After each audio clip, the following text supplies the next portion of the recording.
Well, a warm welcome to this talk. Now, we're going to look at a quick video clip and then we're going to have an interview that I've done with this gentleman who's sitting beside me here. Would you like to introduce yourself and tell us what video clip we're going to look at? Yeah, I'm Dr. Tim Kelly. I'm one of the founders of the Hope Accord, which is a petition that John's covered previously. And the video is basically the founders of the Hope Accord reading out the Hope Accord. Yep. And here we go. Watch this video, and then we'll talk about. Then we'll have the interview after that. Join the fast-growing petition of the Hope Accord. Guided by leading scientists and medical professionals, advocating for an investigation into 5 key points regarding pandemic interventions and COVID vaccines. The immediate suspension of the COVID mRNA vaccine products. A growing body of evidence suggests that the widespread rollout of the novel COVID-19 mRNA vaccine products is contributing to an alarming rise in disability and excess deaths. The association observed between the vaccine rollout and these concerning trends is now supported by additional significant findings. These include the discovery of plausible biological mechanisms of harm demonstrated in laboratory and autopsy studies, as well as high rates of adverse events seen in randomized clinical trials and national surveillance programs. Altogether, these observations indicate a causal link. This new technology was granted emergency use authorization for a situation that no longer exists. Going forward, the burden of proof falls on those advocating for these products to compellingly demonstrate that they aren't causing net harm. Until such evidence is presented, regulators should suspend their use as a matter of standard medical precaution. A comprehensive re-evaluation of the safety and efficacy of all COVID-19 vaccine products. Independent investigations must be properly resourced to allow a comprehensive re-evaluation of all COVID-19 vaccine products. There must be a full exploration of mechanisms of harm to provide insight into their impact on the human body, both short and long term. Effectiveness must be reassessed through a comprehensive review of actual clinical impact on illness and mortality, as opposed to synthetic results based on modeled assumptions. We call on the scientific community to come forward with findings from unpublished COVID-19 vaccine studies. This will help mitigate publication bias, whereby unfavorable results were often rejected or withheld due to fears of reputational damage. Crucially, government bodies and the pharmaceutical industry must also provide full transparency, granting access to previously undisclosed anonymized patient-level data from clinical trials and surveillance programs. These cumulative actions will help determine any real-world benefit of these products versus the true extent of the damage caused. The immediate recognition and support for the vaccine injured.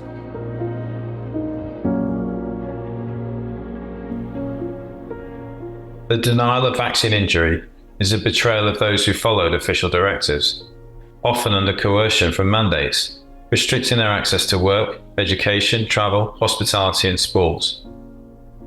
The vaccine injured must be recognised and every effort made to understand their conditions.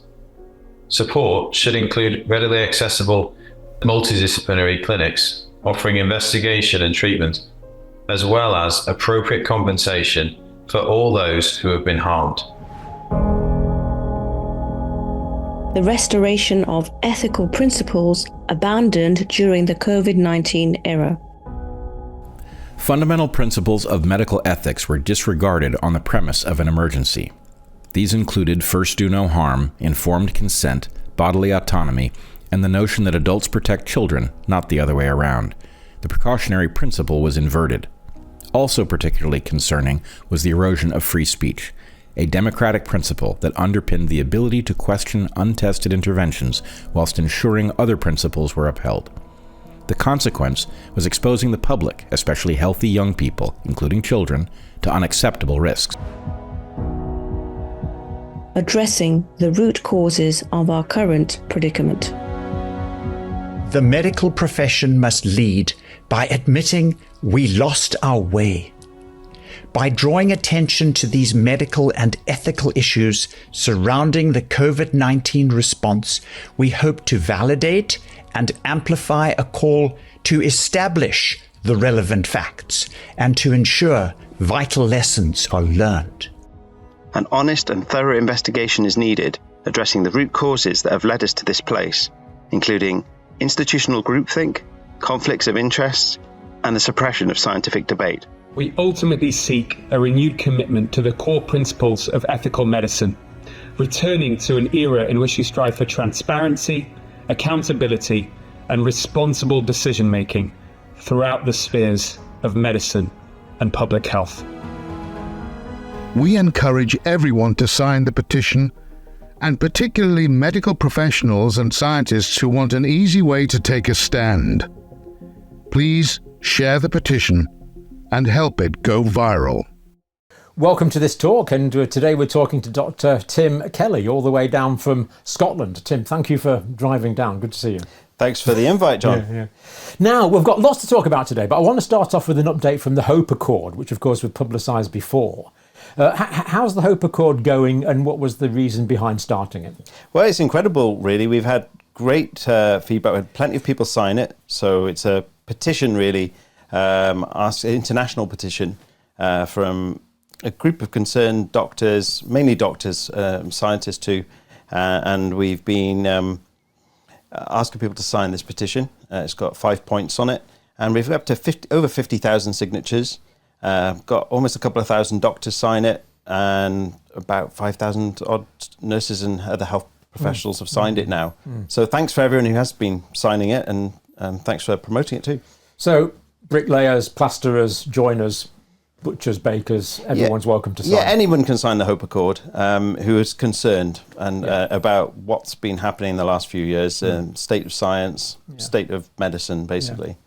Yeah, I couldn't agree more with what's been happening over the last few years. And also, you know, we are talking largely about the COVID vaccine situation, but there's other things that are concerning that are developing. We won't go there at the moment, but we're going to talk about that more later on, that the way that thought has kind of changed, really, in many ways. The vaccine is one aspect of the problem, and then the cord isn't just about the vaccine. It covers 5 points. Let's do them. Let's go through the points. So the first one, immediate suspension of the COVID mRNA vaccine products. Sounds a bit drastic.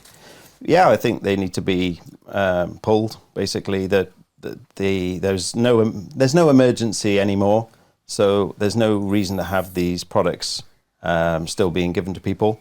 They were authorized on the basis of an emergency. They didn't get the testing that you would expect. They've not been subject to proper randomized clinical controlled trials, which you'd expect for this sort of new technology to have to go through.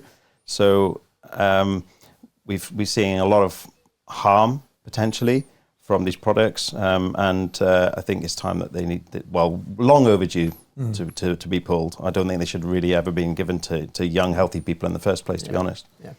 And I know you're a practicing clinician, so I'll say something that's concerning me personally, is that there's other mRNA vaccines coming out. RSV, respiratory syncytial virus vaccine, for example, is on the mRNA platform, and that also concerns me. The whole platform doesn't make any sense to me. I'm not an expert, I'm a generalist, but I don't think you need to be an expert to just look at this technology and realize that it just doesn't make any sense from a biological perspective. You're injecting something into the body in this lipid nanoparticle. It has no real specificity of where it goes. It can go around the body, circulate, make your body produce foreign protein on cells that can't regenerate very easily, like the heart and the brain, for example. And that's a big problem. And I don't think that we should be doing that. It's a very bad idea. And we can't control the amount of foreign protein that's made. Some people might produce a little bit, some people might produce huge amounts. Exactly. You can't control where it's being made, you can't control how long it's being made for, and you can't control how much of it you make. So it pretty much breaks all the rules of pharmacology for how it got authorized in the first place. That's a different question. We can talk about that later, maybe. Maybe, we'll see. Let's carry on with these 5 points. A comprehensive re-evaluation of the safety and efficacy of all COVID-19 vaccine products. Yeah, second point. Yeah, it's the second sort of. This expands a little bit to include other technologies too. So we had the AstraZeneca one as well. So that was it worked at a different mechanism. Adenovirus vector. Exactly, adenovirus vector. Same lot of problems with that technology as well. And people were told safe and effective. Well, I don't think that's the case. There's a counter-argument. There's a counter-argument. That is for sure. There's a counter-argument. Yeah, point 3 of the Hope Accord, the immediate recognition and support for the vaccine injured. Why did you include that point, Tim? Well, I mean, there's just been a lot of gaslighting, hasn't there? A lot of injured patients. I've lost count of the number of people who have told me that these products have ruined their lives, basically. And there seems to be very little recognition that these products are causing harm. And it's really a betrayal of people who are coerced into taking these products. They couldn't go on holiday and things like that. And I mean, it's kind of insane that young, healthy people were coerced to take these problems. It was a complete betrayal of medical ethics, really. And the least we can do is acknowledge those who actually they did what they're told, and they need to be compensated, and we need to look after and care for them and get to the bottom of and do everything we can to try and fix the damage that these products have caused. Yeah, we need the whole multidisciplinary team, don't we? We need the scientists, we need the pathologists, we need the clinicians working out what the heck is going on here and how do we help these people. Exactly. On this channel, we've interviewed people with really quite devastating. Yeah, I've watched, and it's incredible. And the lack of support for these people is just astonishing. And I think that there's a psychological aspect to that too. I think that a sort of willful blindness of the problem and how big that problem is. And of course, there is a group of people that we haven't interviewed on this channel, and they are people that are no longer with us. Exactly. Who we can't interview, unfortunately. Yeah, that's terrible. Yeah. The restoration, this is point 4, the restoration of ethical principles abandoned during the COVID era. Abandoned? Pretty strong word. Well, they were abandoned, weren't they? I mean, informed consent, first do no harm. What else did we do? We sacrificed children, basically during the lockdowns. And adults are supposed to sacrifice for children. Yeah, exactly. Not children sacrifice for adults. Exactly. Everything is inverted upside down.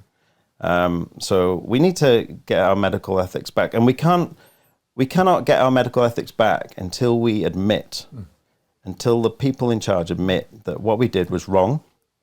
And only at that point can we then go back to how things should be. Yeah. Yeah, we have to recognise the problem essentially before we can move on and fix it. Yeah, exactly. There's no good just saying, "Oh, well, the emergency is over now, so now we can go back to work." No.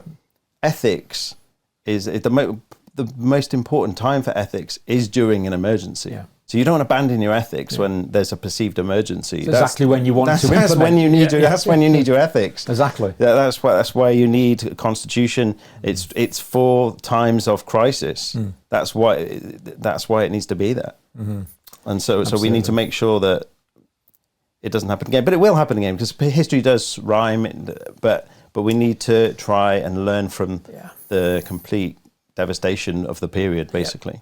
And there's just a fundamental question of intellectual honesty. You know, let's be honest with ourselves and get rid of the hypocrisy and totally truth. Let's get to truth. And the 5th and final point of the Hope Accord, addressing the root cause of our current predicament. What are you thinking of there? Yeah, well, this is probably the one that's most close to my heart, because I think this is probably everything that is wrong with medicine and the world at the moment really is that we're not getting to root causes of problems.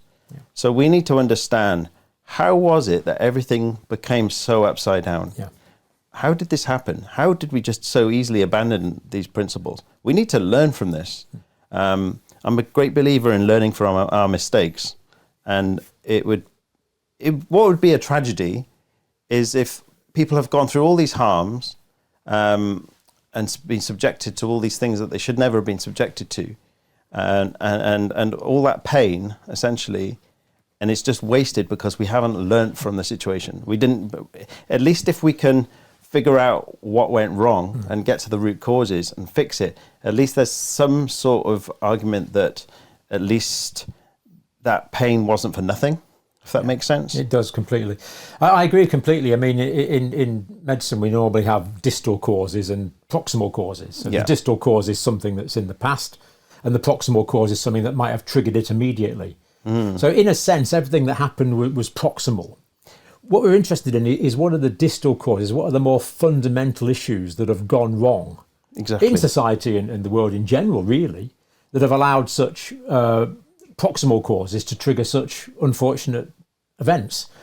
And as well as that, if we recognise what the distal causes are, what these fundamental problems are underneath, then that is going to allow us to think clearly about a whole wide range of issues, not just the vaccine COVID pandemic issue. Yeah. So this is probably my biggest interest. I've written an essay about this, and if people want to go to the Hope Accord, and on the final point 5, you'll see the word root causes is underlined.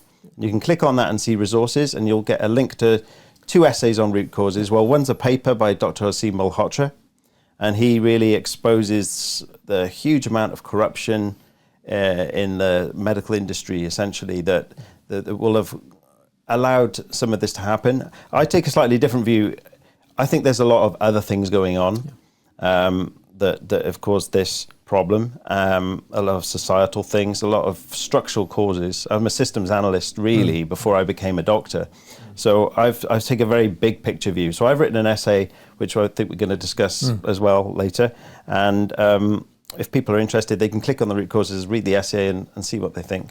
Yeah, but that's for the next video. For now, the links for the Hope Accord are at the top of the description. Any concerned citizen of any country in the world is more than welcome to sign the Hope Accord. We encourage people to do so. And the more people that sign it, the more likely it is to have some sort of impact to improve things for the future. Yeah, I mean, we're looking to do 2 things here. Some skeptical people have said to me, it's not going to make any difference. They'll just ignore it. It's doing some things. It's making a bit of noise. It's helping. We're not going to get out of this from the top down. We're going to get out of this mess from the bottom up, a grassroots movement of people waking up to just the complete mess that we're in at the moment. And so we need the word to spread that way. But also the other thing it does is it gives credibility to those doctors who have had the courage to sign it, and if they end up in a tribunal or something like that because they're speaking out about these matters, they say, well, look, another 2,000 doctors have signed this, so it's not just me being crazy, you know. Absolutely. For now, Tim, thank you very much. Thanks a lot, John.